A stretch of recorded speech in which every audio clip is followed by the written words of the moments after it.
Hello, you are listening to the Minding Mind podcast, where we live life with ease, connection, and permission to just be. I'm your host, Evelyn LeVasseur, and welcome back to another episode. Today, I get to sit down with a special guest, Natalie Lamb, and we're going to talk all about being better humans. I cannot wait for this conversation. But before we get into it, I'm going to tell you a little bit about Natalie. She is a life, relationship, and grief coach for 25 years now. She believes wholeheartedly in the power of choice. In fact, her business name is It's Your Choice. She recently published 2 books from the Wisdom Chronicles series. She wants others to embrace their humanity in all its layers and with full acceptance. She has an online course called How to Be a Better Human. I love that. Offering easy perspectives that will help make us all better. She's a wife of 30 years and a mom of 2. Natalie, welcome to the podcast. Thank you. Thank you for having me. It's so nice to have you here. Yeah. I feel you have a whole lot to offer us. So how about you go in and you tell us a little bit about you, whatever you're comfortable sharing, and then we're going to get into this. Okay, so I'll make it brief so we can get into it, right? You already said enough about kind of what I do, how long I've been doing it. It really was birthed from when my mom passed. And there I said, I have to really be a grown adult and stand on my own 2 feet. And this is where the business kind of really was birthed from. I was doing the work before, but it was like, I need something to be mine, something almost as a nod to her. And that's when I created It's Your Choice. So It's Your Choice is just birthed from so much of just the human experience. The life coaching is just like the personal development aspect. The relationship coaching goes to not just marriage and also parenting, because that was like my first love. The first thing I did when I graduated from college was to get certified in teaching parenting courses, because I really believe if we can change the life of children, we change society. And so I was like, first I was going to work just with parents, and like, well, just with children is what my first aim was. And then I was like, no, I have to fix the parents, right? Like I have to teach the parents how to take care of these little babies. And from there, doing premarital courses to marriage courses. And from the marriage courses is really where I got like this more plethora of human existence, if you want to say, and learning all the things that really affect our relationships. And that's where my arm of my preventive education jumps in, because it was 1 year that every couple, either one or both of them, had been sexually abused. Wow. And to see how that affected or impacted them was really like, oh my God, I've got to do something to stop this. So then I researched that, and I have like 3 different seminars to teach adults about prevention of child sexual abuse. Then that kind of led to me getting into, why do these people act like this? Like, who is a predator, right? And that led to all the other types of predators out there. And so then I started a class on dangerous men, and then I did one on just all dangerous people. And from there, it's just like you take the caveat, you take the different lanes that life gives you, and you try to be as impactful as you can and give as many resources to people as possible.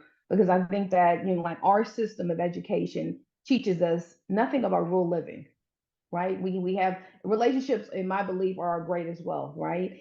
And if you have great, strong relationships, you can ride almost any storm that comes from life, right? But we don't teach anyone how to be in relationships. We don't teach anyone how to coexist together.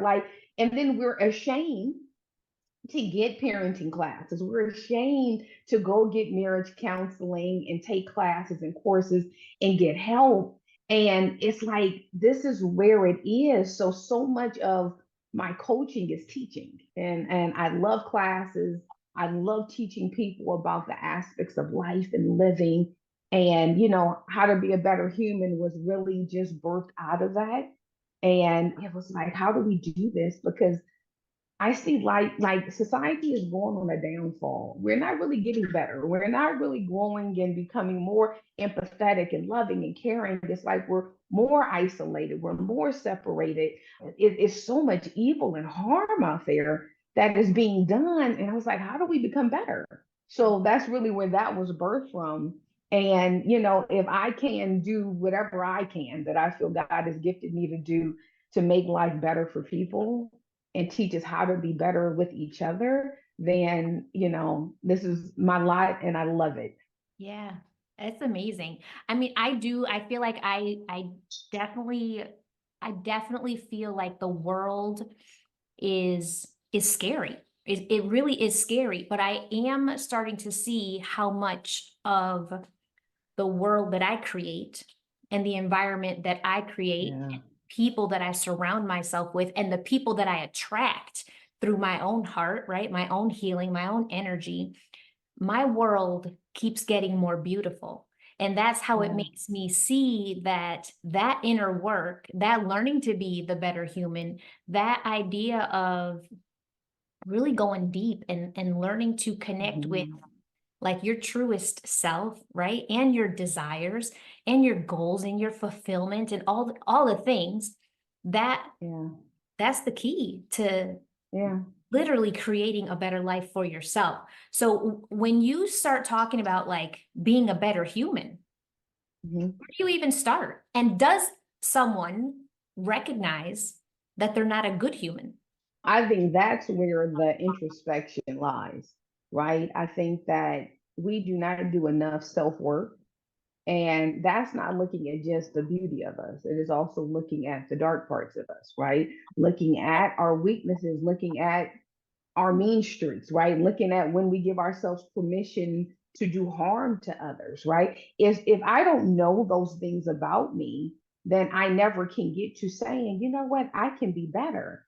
And we almost stand sometime in the space of not wanting to admit that I could be a better person. Like I think we could always strive to be better. I don't think that you ever reach this pinnacle of saying, oh, I'm just the best ever, and there's no work that I need to do, or there's nothing I need to improve. I think standing in that place, right, of saying, why am I the way I am? And I say in my classes and my personal coaching, why is the greatest question you could ever ask yourself.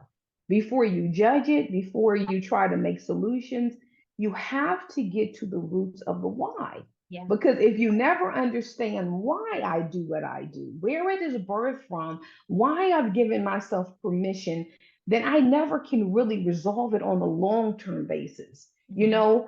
I think sometimes we work on the branches and the flowers that come off the branches, and we pick those and we make those pretty. But if I never deal with the roots of who I am, guess what? Those branches with those flowers are coming back again. And I have to go into the depths of me and not be afraid to see what I will find. Sometimes we're scared to see what could possibly be there, right?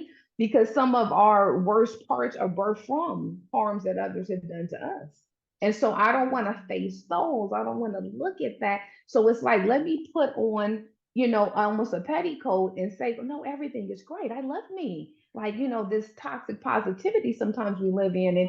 And let's just do a little self-care and go to the spa and buy a nice purse and look the part. But the core of me is distraught. The core of me is not well. I want the core of us to be well so that everything else, I don't have to run from my life. I don't have to run to the spot and get away from my life. I don't have to try to do a trip. And then I'm agonizing on the last day to say, I got to get back to that life. Like, I want my life to be beautiful, not just little aspects, Absolutely. even when it hits hard. Absolutely. I think that you hit a point that I feel like is we can all resonate with the idea of let me go to the spa, let me do my nails, let me get a new bag, right? Like that is the perfect example of trying to find a superficial response to a deep issue, right? Like Yeah. a bag might give you a temporary high. The spa may give you the hour or two of relaxation. But if the second Mhm. you walk in your house, you feel tense again, your time was kind of irrelevant. And sometimes it's not even Yeah. about walking in your house. Sometimes it's walking past a mirror. Sometimes the tension is coming from yourself. Sometimes it's about, I need to really look like, what is it about me that has me feeling this way. And a Yeah. bag and my nails and the spa is not going to answer that, that deep longing for something. Like Mm-hmm. I love a spa day, but it's because it's it's an extra pleasure. It's extra joy, but it Yeah. just adds to the joy I already carry, you know? Right. So that I love that point that you made of taking trips and doing things like that to escape your life. But the fact is you still got to come back. Yeah. And then what do you do? And then what do you do, right? And it's like trying to build a life you don't have to escape. How do I build this life that, I have this analogy that I use. We all are dealt a certain deck of cards, right? And most of the cards we didn't even ask for. They're not of our own making. They're just cards, right? But it's my obligation to learn how to play my cards. It's my obligation to figure out when do I get more cards and what cards do I need to let go of, but it's still my choice, right? In the cards that I play, it's still my choice and how I decide to look on anything, right?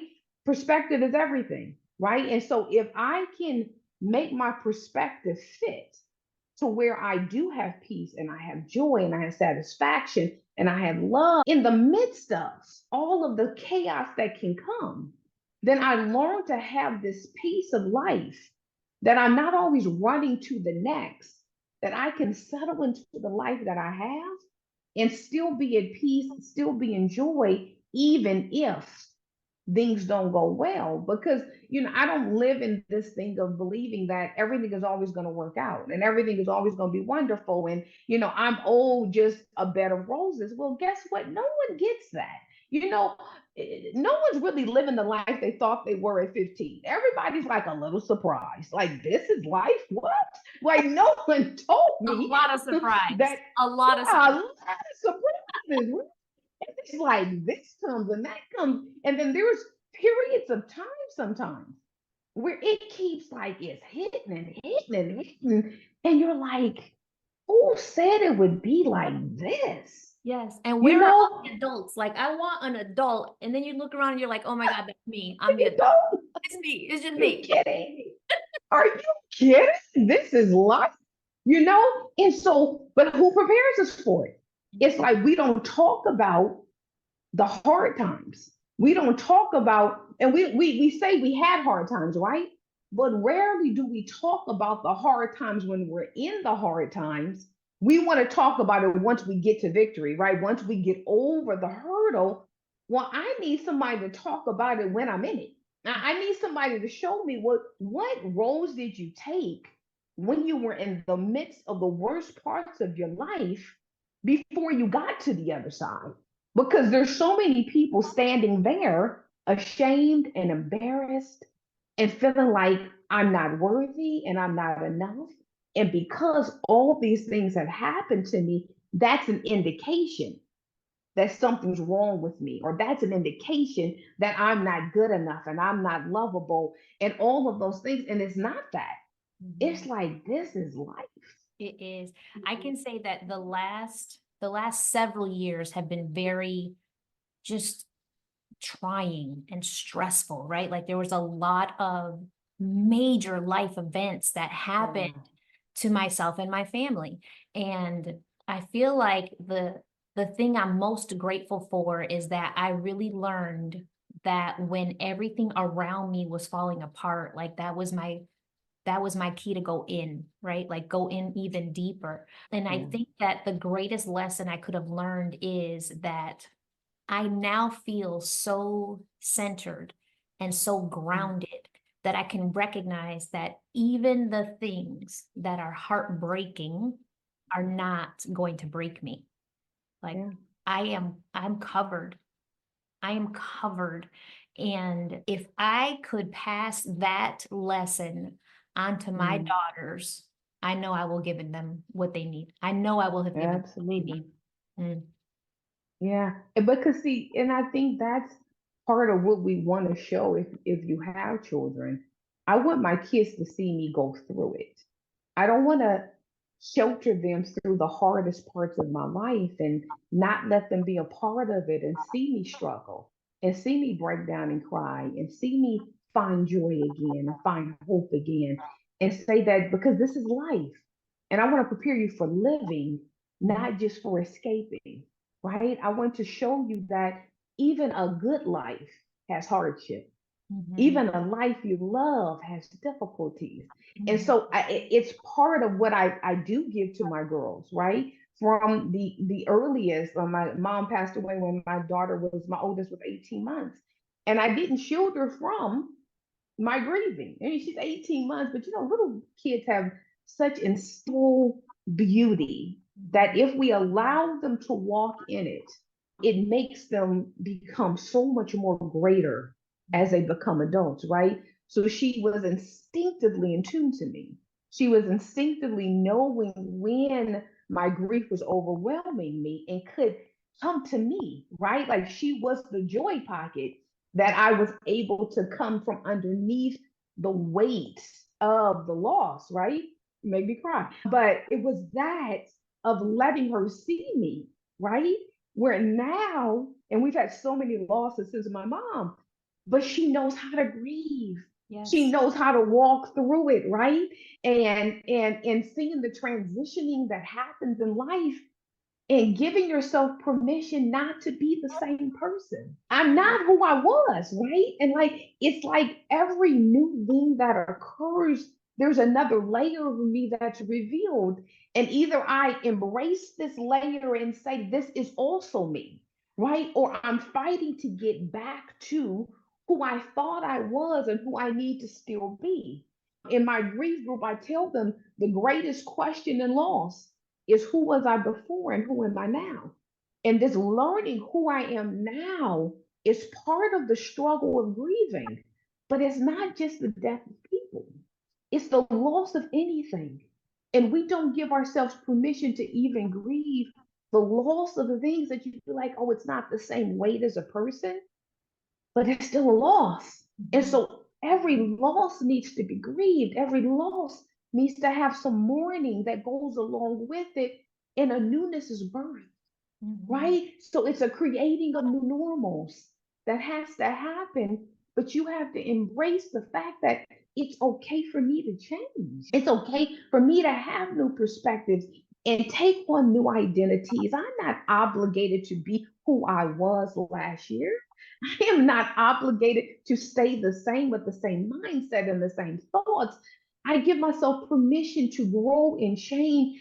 I would change my mind in a minute, right? Like I have no problem saying, I did say that. Not there today. I'm gonna switch that up, but you have to feel comfortable with that. Mhm. You don't have when you start apologizing for all of it, then other people can't hold to it, right? Now, Mhm. no one's obligated to accept my newness. Now, I live in that as well. No one's obligated to say this new one you've created. I was attached to the old you, right? I liked her. I liked how we moved together. It was a nice flow. You were not the same.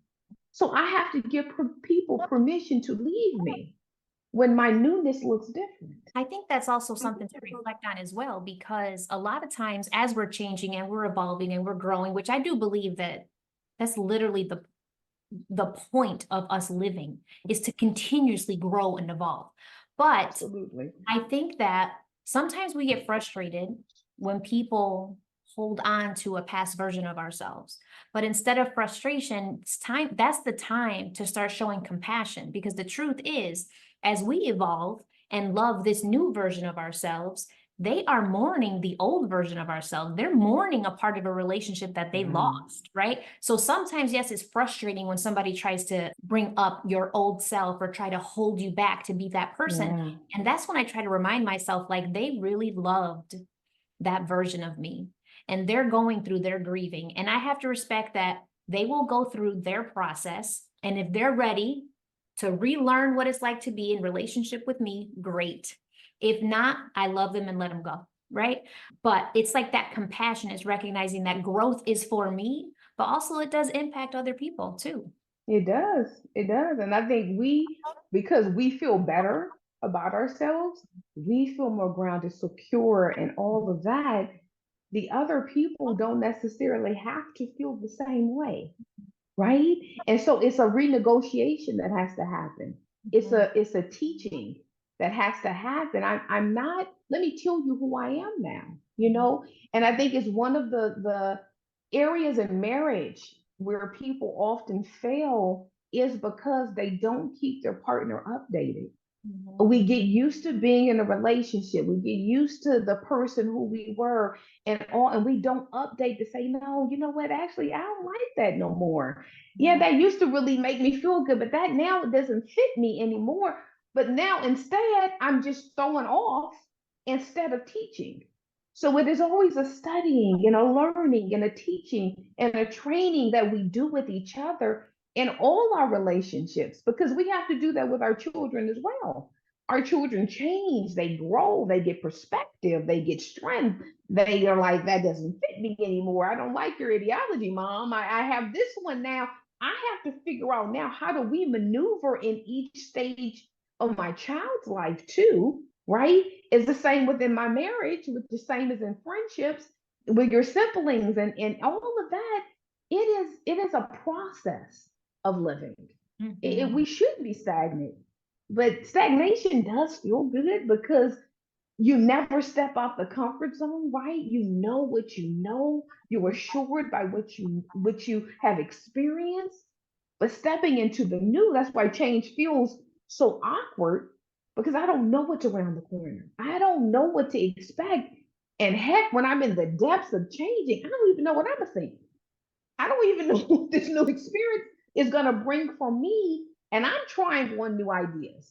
I'm trying on new thoughts, you know? And that is, it is unsettling, but the other side of it gives you so much more clarity. 100%. 100%. And I think that there is like, the change is uncomfortable. The transformation is painful. But on the other side is ease and peace and connection with yourself and, you know, just life feeling like a gift all the time. Yeah. Even when it's hard, even when it's wrong, right? Even when it feels wrong, you feel right. I know I am right with my heart. I know I am right with my soul. When life is lifing, I'm still Evelyn, right? Yeah. Like, but the road to get there was not pretty. It Oh wasn't. no, It wasn't. And no. to be You know, honest, like you said, I don't feel like I shared a lot of my struggle. I didn't, because I felt a fear of judgment. I felt a fear of being looked at as trying to be better than.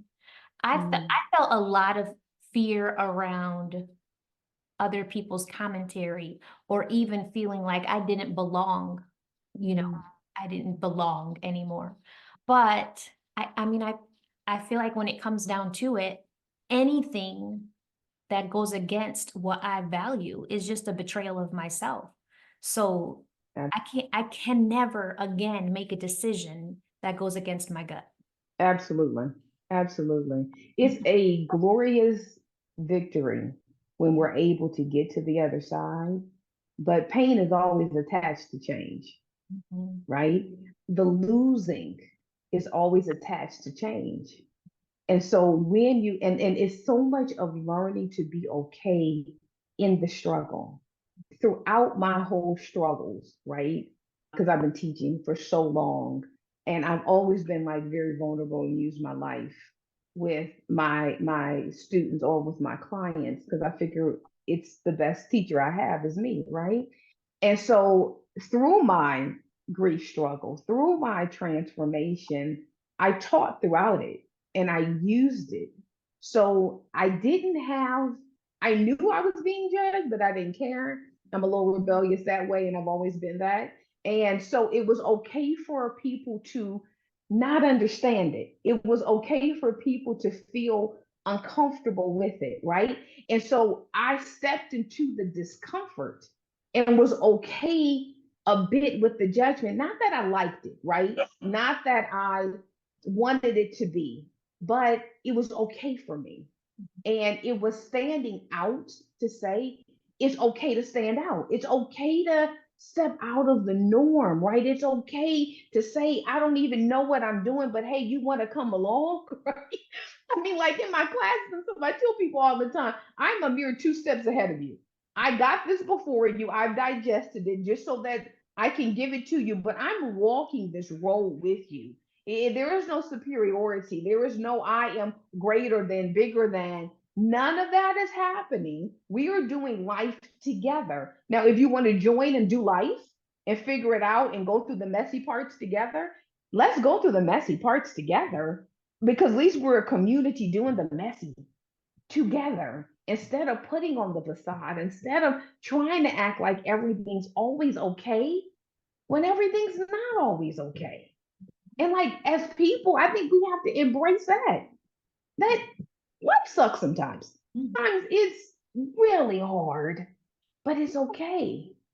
That brings up something for me in that I don't think that a lot of us are even taught how to feel, like how to Goodness. allow ourselves to feel. Like we go through this Yes. upbringing of nobody wants to hear you whine, right? Nobody wants to hear you complain. You need to just be positive. Somebody has it worse than you. You need to suck it up. If you're complaining, you're ungrateful. All these ideas that make you learn, Yeah. repeatedly learn that what you feel is not relevant. So you get to the point where you're a whole adult with a lot of adult responsibilities, and sometimes they're overwhelming. And instead of saying, I'm overwhelmed, you numb it. However you Yes. can, you numb it because you don't want to feel that, Yes. because it comes with judgment and shame and guilt. Yes. Yes. Yes. I mean, the groundwork of so much is teaching people how to feel, Mhm. is giving people permission to feel the large gamut of feelings, right? Like I give out this feeling wheel to almost everybody because we have happy, mad, sad, right? We don't have the plethora of disappointment and agonizing and all of the gravity of those soft emotions that sit underneath, right? And it's why we gravitate to anger, because if you think of anger as like the iceberg that sits on the top, right? And all of these other emotions are sitting underneath the water, but I dare not dive into the water. I dare not dive and see what they are and feel them. So I stick to anger, and then I'm either angry or I'm happy. And it's like, oh, you are so much more than that. You have so much going on, and to carry out the emotions, right? From the basics that we're so comfortable with, to make them go to the depths of where they are and really embrace them. Language is everything. And if we don't have language to be able to express what we're doing and what we're going through, it leaves us very vacant.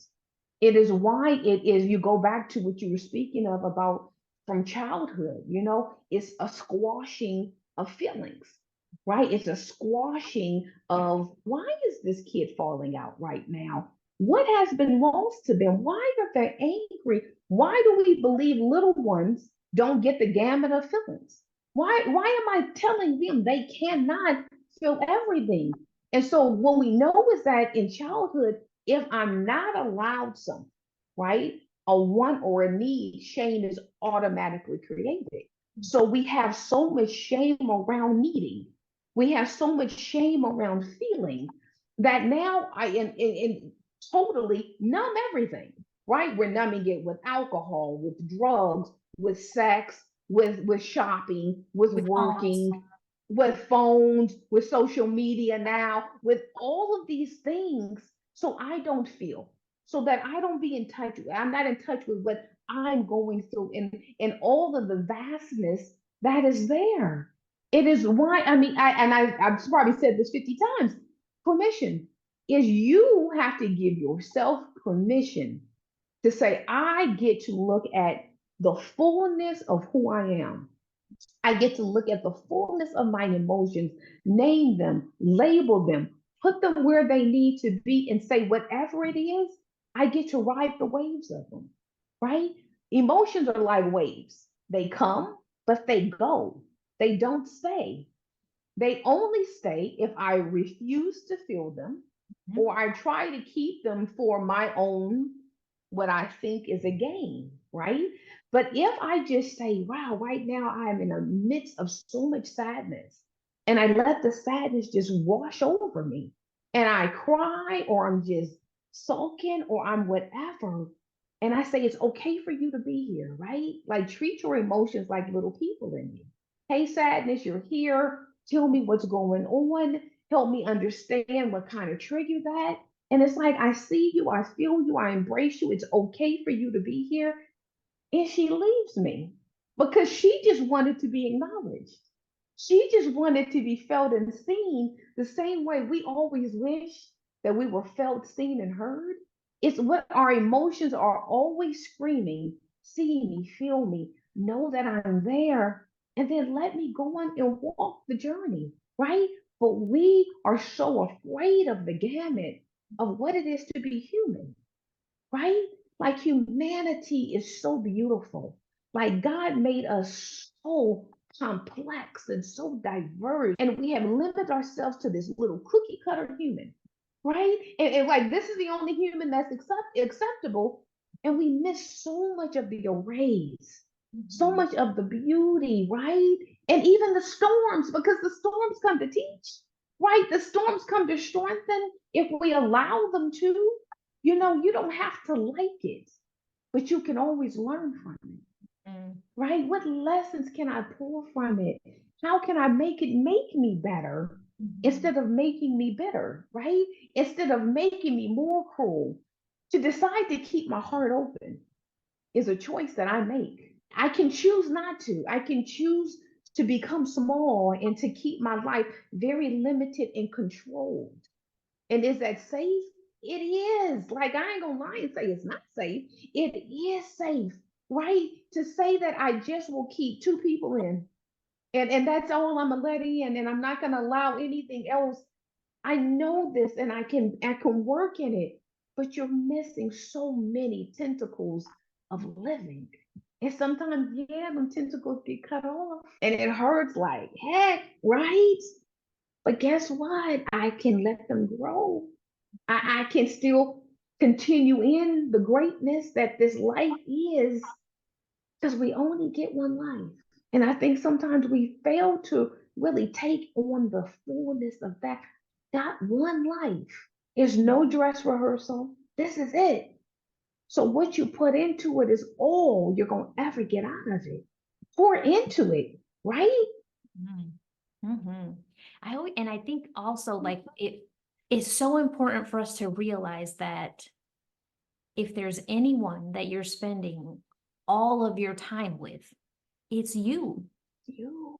Take your, like, pour into you, pour into your heart, like, focus on this is something else that I learned too. I was always grateful, right? Grateful, my house, my husband, my kids, my business, grateful. But I was never grateful for me. Like, Mm, I looked at my life like an outsider looking in, grateful for all the things around me, yeah. but I wouldn't even acknowledge the things inside of me, right? So Mm, now, like, to be able to look at my life and say, yes, I am so grateful for all of this, but I am so grateful for me. I am so yeah. grateful for my heart and my drive and my dedication and my ability to create a legacy that I'm proud of. Like, Yeah. I did that. I am Yeah. so proud to be me, right? Like, and when you feel that way, you can't help but pour into yourself because you want more Yeah. of that. And you want that for everybody else. And you start to see that the better you feel, the better people around you feel.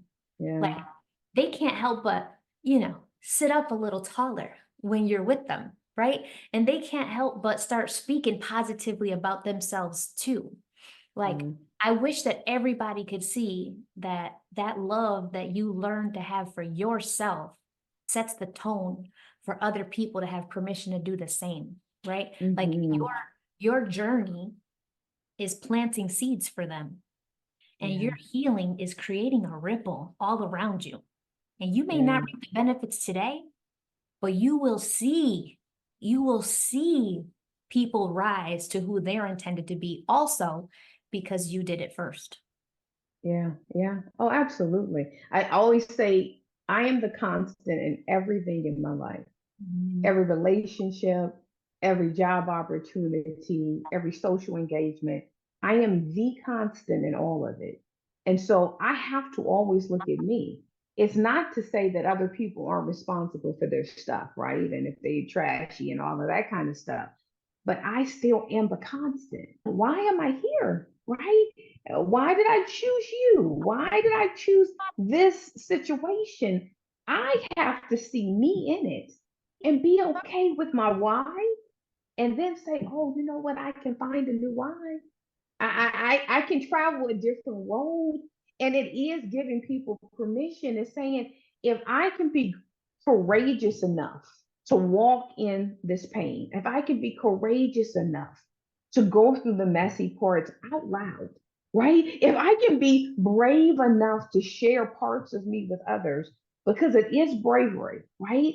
It is a lot of courage and bravery to love, to let people in, to be open and vulnerable and honest.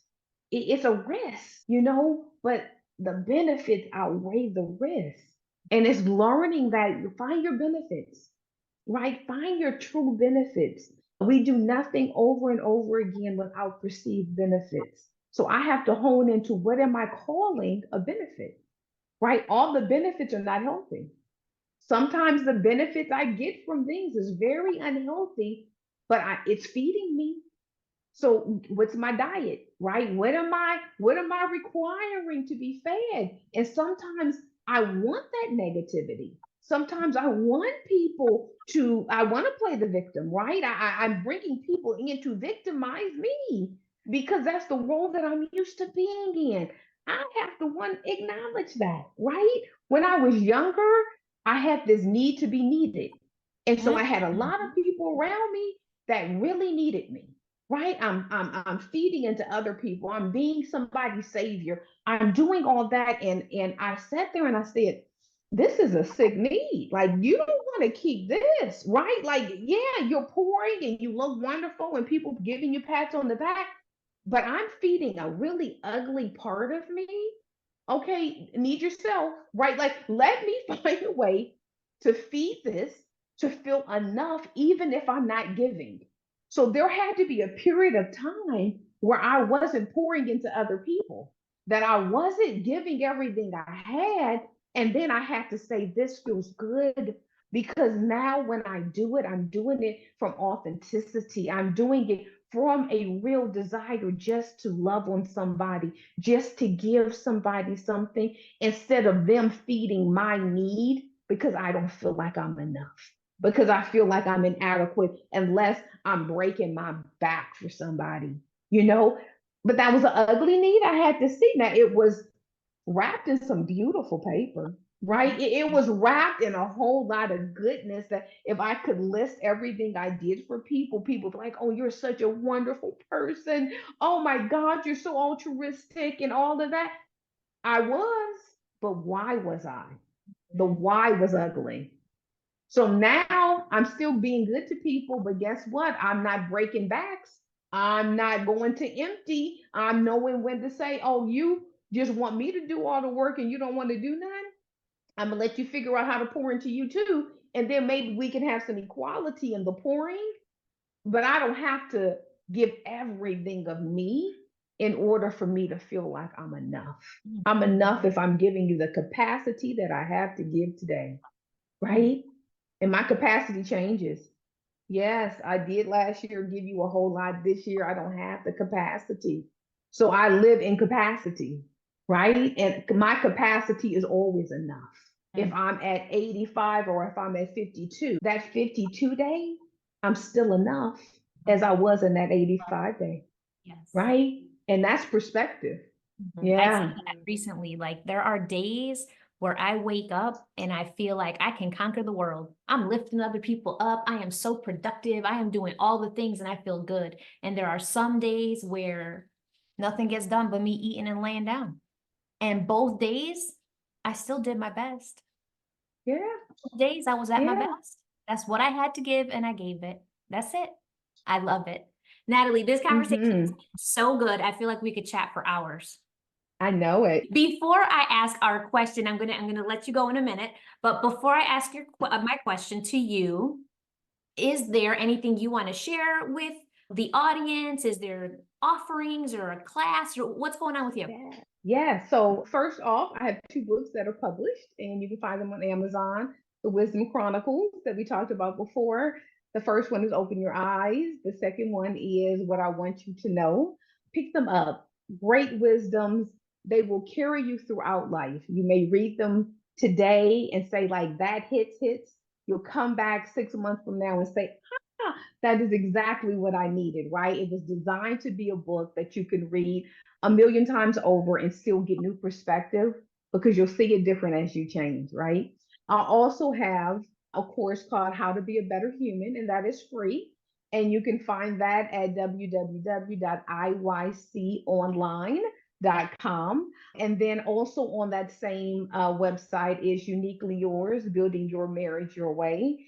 And it is really a guide for couples to be able to sit in their homes and do the work together. It's a lifetime that you get to access the information. And that too can go along with the years. You can do it for pre-marriage and then come back in a year, in 5 years, in 10 years.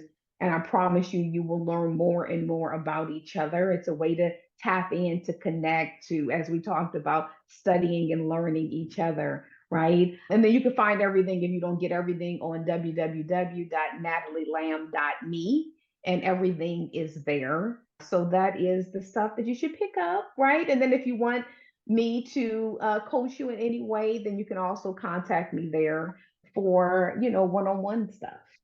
Amazing. And anything that you mentioned, I will link in the show notes. Okay. But before you're allowed to leave, you have a special question to answer. So in the Minding Mind community, we're all about getting intuitive, following your gut instincts, releasing everyone else's expectations of you, and just learning to trust your innermost self. That's what I call minding mind. I'm all up in my business, right?